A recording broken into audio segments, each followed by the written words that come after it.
Hey guys, my name is Carrie. I'm the evening anchor at WDAM, and if I had to give you guys a little bit of advice, it would be about internships, because I got my start thanks to an internship in being under a great sports director and also a great news director, and I was able to stretch that internship out for about 3.5 years. So they let me come and freelance and come and help them out and do stories and write as much as I wanted to. So find yourself a good internship and also develop relationships while you're there, because if you go to an internship and you sit there and you wait for someone to give you advice, you wait for someone to give you work, or you wait for someone to see you, to ask you to help them with something or for them to teach you something, is not going to happen. Not in a busy newsroom. So you have to get in there, develop relationships with the reporters and also the news director or sports director or whatever you want to do, and then really get involved and ask them, hey, can I write this for you? Can I edit this for you? Anything that you can do to let them know that you have that initiative and have that work ethic, because if you go and you sit there, no one's going to come to you and ask you, hey, what's your name? What do you want to do? You would think they would, but that really doesn't happen. So get that internship, develop relationships, and really work really hard like it's your job while you're there, and I promise you it will pay off. Hi guys, hope you're having fun. Listen, I know you guys are trying to get in this business, and it is a great business to be in. Don't worry about trying to figure out how, because there's several ways. Ann and I can attest to that. I got in through radio. I started out as a radio DJ. She had a different path. Yeah, well, it's really the importance of an internship is how I got my first job in TV news. I was an intern for the local station where I went to college. It was the ABC affiliate there, and I just made sure if they said, hey, does anybody want to do this job? The answer for me was always yes, I'll do it. I want to learn everything I can. So the first job that came available was not an on-air job. It was the weekend assignment desk editor. Wasn't really my dream job, but it got my foot in the door, and then when a job as a reporter did come up, I was already there. I already had my relationships built, and I was able to get that job, and then soon after that become the weekend anchor, and you can move up from there. So really it's in the importance of just always saying yes. If you want to be in this industry badly enough, then you'll do what it takes. As you can tell over our shoulders, that says Twin States News. Not only are we anchors in Hattiesburg, Fox 23, we're also Fox 30 in Twin States and a couple other markets across the country, which Ann and I were discussing. We never thought we would do news this way. Yeah, well, technology in this industry, it changes all the time. We graduated from college a long time ago. You graduated way longer ago than I did. Yeah, it was 2005. Yeah, not true at all, but besides that, you know, we've just seen a lot of change in this industry, and to be successful, I think you have to be able to adapt. Must be able to adapt. Hang on to your social media. Make that a part of everything. Facebook, to Snapchat, Instagram, to Twitter.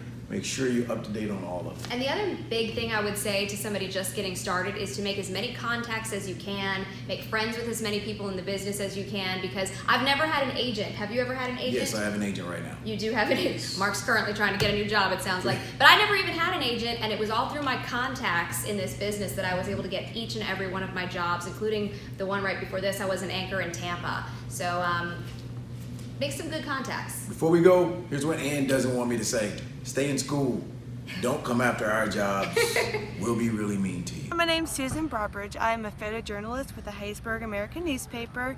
I'm a Southern Miss graduate from the year 2015, and some advice I would give you while I was in school, I tried to get as much, experience. I did an internship with the Hattiesburg American.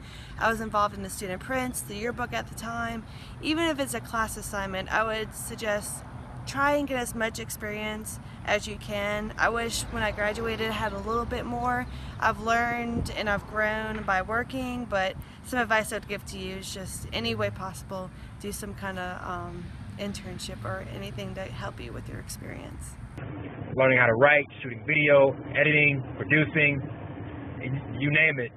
Learn as much as possible, and you gain these skills as soon as you can. That's the importance of internships, gaining these experiences, and also networking with people at these internships, networking with your fellow classmates, because a lot of times the connections I've built coming up through school, they've helped me 5 years down the line, and so that would be the biggest key advice that I would give to you guys. Hi everyone, my name is Gabrielle Harmon, and I am a morning show producer and film reporter at 47 ABC in Salisbury, Maryland. that is Market 143. I like to talk to you about how I got this position and how it all started. Originally, I applied for MMJ/producer. That did not work out due to my boss thinking, I wasn't ready. My voice needed more development. She offered me the morning show producer position, and I grabbed it. I grabbed it because I felt like I was not going to have another opportunity.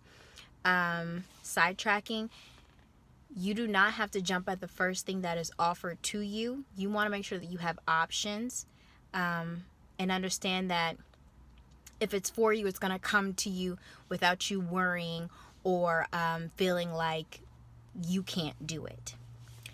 Moving back. I'm under a 2-year contract as a morning show producer.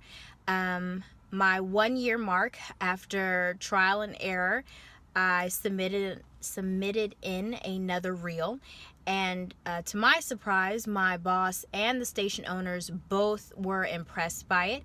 I originally submitted that one in for another opening as an MMJ/producer. That did not work out. However, they offered me the position for a fill-in reporter. So since the beginning of February, I have been filling in. Linnea, you can show them my last reel or some of my work. That's fine.